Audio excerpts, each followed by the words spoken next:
बच्चों, आप सभी का हमारे YouTube चैनल आइडियल देव क्लासेस में स्वागत है। बच्चों, आज हम आपके लिए एडगेट अभ्यास पुस्तिका के अंतर्गत विषय हिंदी लेके आए जो कक्षा 7वीं के लिए है। और इस एडगेट अभ्यास पुस्तिका को राज्य शिक्षा केंद्र भोपाल द्वारा सत्र 2022-23 के लिए बनाया गया है। तो चलिए इसके अंतर्गत कौन सा पाठ का अध्ययन करेंगे आज। पाठ 10। पाठ 10 में क्या है, सुभाष चंद्र बोस का पत्र। इसके अति लघु उत्तरीय प्रश्न देखते हैं। प्रश्न नंबर 1 क्या कह रहा है, इस पाठ में कौन किसको पत्र लिख रहा है। आप इस पाठ का अध्ययन करेंगे। अध्ययन करने के बाद आपको पता चलेगा कि कौन किसको पत्र लिख रहा है। तो आप इसका उत्तर बहुत आसानी से लिख पाएंगे। कब लिख पाएंगे, जब आप पाठ की जो पूरा सारांश पढ़ेंगे उस आधार पर प्रश्न को उत्तर दे सकते हैं। फिर भी हमने अपने आधार पर यहाँ पे आपको बताया, यदि आपके समझ नहीं आ रहा है पुस्तक में तो आप यहाँ से देख के कर सकते हैं। जैसे प्रश्न 1 क्या कह रहा है, इस पाठ में कौन किसको पत्र लिख रहा है, तो आप उत्तर में बता देंगे सुभाष चंद्र बोस जी श्री NC केलकर के नाम पत्र लिख रहे हैं। कौन, सुभाष चंद्र बोस श्री NC केलकर के नाम पत्र लिख रहे हैं। इस प्रकार आपका प्रश्न नंबर 1 कंप्लीट हुआ। प्रश्न नंबर 2 क्या कह रहा है, सुभाष चंद्र बोस का नारा क्या था। तो आप उत्तर में लिख सकते हैं सुभाष चंद्र बोस का नारा क्या था, तुम मुझे खून दो मैं तुम्हें आज़ादी दूंगा। फिर से एक बार बता देते हैं, सुभाष चंद्र बोस का नारा क्या था, तुम मुझे खून दो मैं तुम्हें आज़ादी दूंगा। इस प्रकार आपका प्रश्न नंबर 2 कंप्लीट हुआ। इसके बाद नेक्स्ट प्रश्न है प्रश्न नंबर 3, गीता भाष्य ग्रंथ का प्रणय लोकमान्य तिलक ने कहाँ पर किया था। तो उत्तर में हो जाएगा गीता भाष्य ग्रंथ का प्रणयन लोकमान्य तिलक ने मांडले जेल में किया था। कहाँ किया था, मांडले जेल में। इस प्रकार प्रश्न नंबर 3 का उत्तर कंप्लीट। प्रश्न नंबर 4 देखते हैं, लघु उत्तरीय प्रश्न है, मांडले जेल का परिवेश कष्टकारी क्यों था। तो उत्तर में लिख देते हैं, मांडले जेल में बंदी से किसी को मिलने जुलने नहीं दिया जाता था। उनको सांत्वना देने वाले एकमात्र वस्तु यहाँ किताबें थीं और वे कमरे में एकदम एकांकी रहते थे। प्रश्न था, मांडले जेल का परिवेश कष्टकारी क्यों था। अब कष्ट देखिए, कष्टकारी क्यों होगा, क्योंकि मांडले जेल में जो बंदी बन के रहते थे तो उनको किसी से मिलने जुलने नहीं दिया जाता था। उनको यदि कुछ सांत्वना के लिए कुछ करना है तो उनको एक किताब रहती थी, किताब पढ़ना रहता था और कमरे में एकदम एकांकी रहते थे, अकेले ही रहते थे। इसलिए उनका जीवन कैसा था, कष्टकारी था। नेक्स्ट अगला प्रश्न, प्रश्न नंबर 5, सुभाष चंद्र बोस ने मांडले जेल को तीर्थ स्थल क्यों कहा।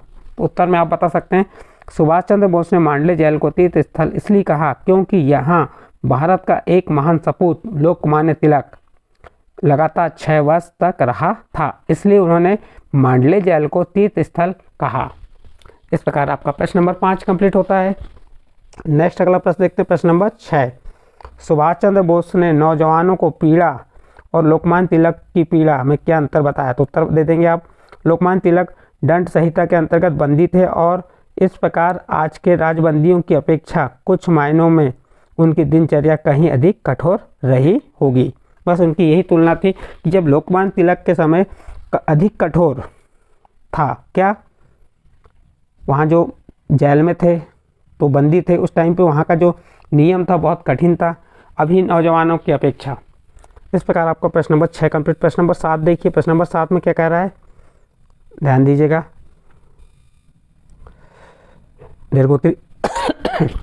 दीर्घोत्तरीय प्रश्न है, औपचारिक व अनौपचारिक पत्र में अंतर लिखिए। तो चलिए, औपचारिक पत्र क्या होता है, जो पत्र सरकारी कार्यालय के अधिकारियों, विद्यालय के प्रधान पाठक आदि को लिखे जाते हैं उन्हें औपचारिक पत्र कहते हैं। आपको औपचारिक पत्र किसे कहते हैं ये भी पूछ सकता था, आप उत्तर में बताएंगे। जो पत्र सरकारी कार्यालय के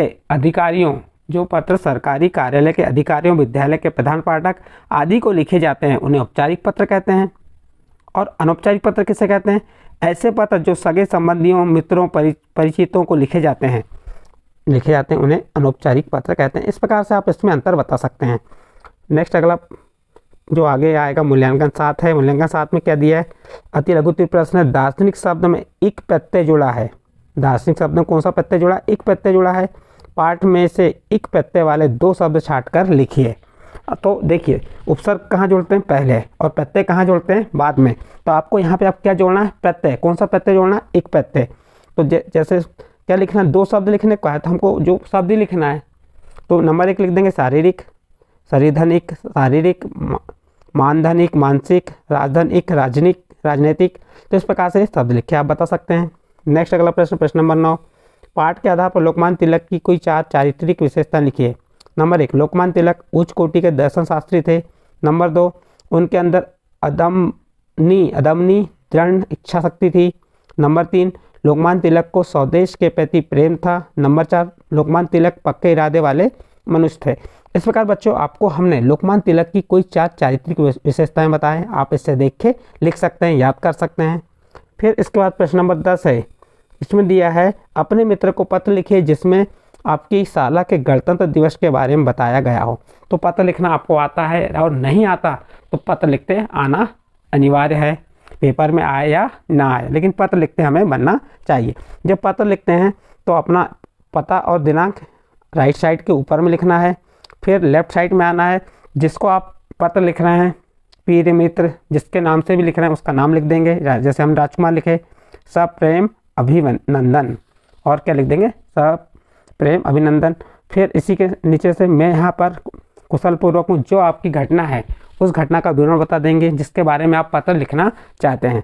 जैसे हमने यहाँ बताया, मैं यहाँ पर सकुशल हूँ, आशा करता हूँ कि तुम भी वहाँ कुशल पूर्वक होंगे। तुम यह जानकर अति प्रश्न होंगे कि शाला में प्रत्येक वर्ष गणतंत्र दिवस बहुत बड़े स्तर पर मनाया जाता है जिसमें अधिक तादाद में लोग भाग लेते हैं। इस अवसर पर शाला में अनेक कार्यक्रम किए जाते हैं। और आपको जो बातें अपने आधार पर लिखना लिख सकते हैं। फिर उसके बाद जो राइट साइड के नीचे तुम्हारा मित्र जो लिख रहा है उसका नाम आ जाएगा। जैसे आप लिख रहे हैं तो आपका नाम आएगा और ऊपर जिसको लिख रहे हैं उसका नाम आएगा। तो इस प्रकार से आप क्या लिख सकते हैं, मित्र को पत्र, गणतंत्र दिवस के बारे में लिख सकते हैं, रक्षाबंधन, दीपावली, स्वतंत्रता दिवस, किसी के बारे में पत्र लिख सकते हैं। बस लिखने का पैटर्न आपको मालूम होना चाहिए। तो इस प्रकार बच्चों आपका ये मूल्यांकन 7 और पार्ट कौन सा था, पार्ट 10 सुभाष चंद्र बोस का पत्र कंप्लीट होता है। इसकी प्रश्नोत्तरी और मूल्यांकन की प्रस्तुति आपके समझ आई है तो आप हमारे चैनल आइडियल देव क्लासेस को सब्सक्राइब कीजिए, लाइक कीजिए एवं अन्य ग्रुप में शेयर जरूर कीजिए।